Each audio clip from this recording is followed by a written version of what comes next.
Nepal is in the middle of a multi-billion-dollar infrastructure gamble. It's betting its entire economic future on a series of massive megaprojects. But as we'll see, these efforts to build a new nation are absolutely fraught with risk. So as these huge projects begin to take shape, they raise a really critical question. Is this truly the path to prosperity? Or is the real cost far, far higher than anyone is willing to admit? This whole grand vision is driven by a powerful national slogan, Prosperous Nepal, Happy Nepalis.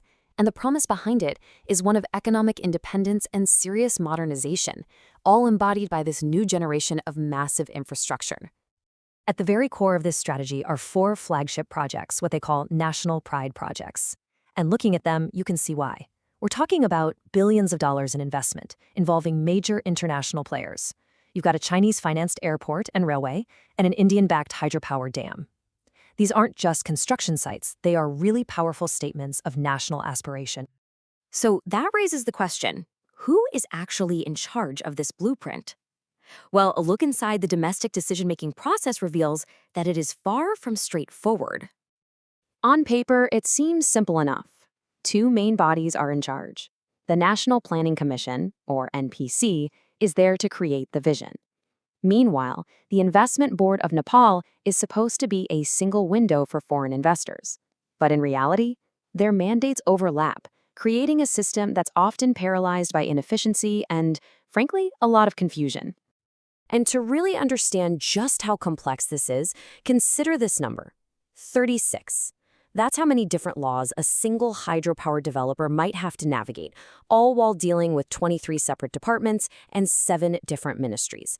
It's a bureaucratic maze that can stop progress dead in its tracks. This institutional fragmentation, when you combine it with a deep mistrust in civilian agencies, has led to a highly unusual solution, giving control of a critical project directly to the Nepalese army. However, military management of the Kathmandu Terai Expressway hasn't exactly been a magic bullet. As you can see, the project is now 6 years behind its original schedule, and it's significantly over budget. This really suggests the problems run much deeper than just civilian mismanagement. Now, these domestic challenges are complicated even further by outside forces.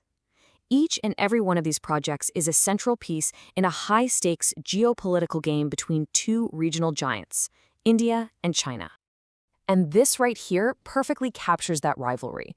So we see 2 competing railway proposals, right? But the key detail, the one you really need to look at, is the track gauge. The Chinese railway uses a standard gauge, while the Indian one uses a broad gauge. And let me tell you, that is not an accident. It's a deliberate design choice meant to prevent integration and reinforce separate spheres of influence. The Chinese project is just a monumental engineering challenge. It's a very clear signal of Beijing's long-term strategic commitment. The ultimate goal here is to connect Nepal to its own economic sphere, and, just as importantly, to bypass India's traditional dominance in the region. Okay, so this brings us to the true price of all these ambitions. And it's a price that's measured not just in dollars, but in debt, displacement, and some really serious environmental damage. Just look at the Pokhara International Airport. It's a potent case study in how things can go wrong. A project that was initially estimated at under $40 million somehow spiraled into a $216 million non-competitive contract with a Chinese firm. And where did it end up? With a parliamentary investigation into massive corruption. And that investigation, which was done by Nepal's own Parliamentary Accounts Committee, uncovered alleged corruption amounting to over $100 million. The report cited significant overpricing and major procedural violations. But here's the crucial point. The problem really began with the financing itself. The project was funded with what's called a tied loan. This is a structure that completely eliminates competitive bidding and forces the borrower to use a specific contractor. It was this very structure that created the perfect conditions for the alleged scandal to happen. And beyond the financials, there are these profound social costs. Forced land acquisition for projects like the Expressway and the Arun 3 hydropower dam has displaced entire communities. This has led to protests from people like those in Kokana, who are literally fighting to save their culturally vital land from being taken. the environmental stakes are just as high, and it creates this pattern of systemic risk. We're talking about clearing irreplaceable ancient forests, building on unstable seismic faults. These projects threaten to inflict permanent damage on one of the world's most fragile and vital ecosystems. So, when we put all of these risks together, what's the final verdict on Nepal's nation-building strategy? What the analysis really reveals is that the fundamental challenge isn't the construction itself. It's a deeply flawed decision-making process. You have fragmented domestic governance that creates openings for geopolitical ambitions to override local needs. Then you have opaque foreign deals that enable corruption. And all the while, devastating social and environmental costs are treated as a mere afterthought. And all of this leaves us with one critical question.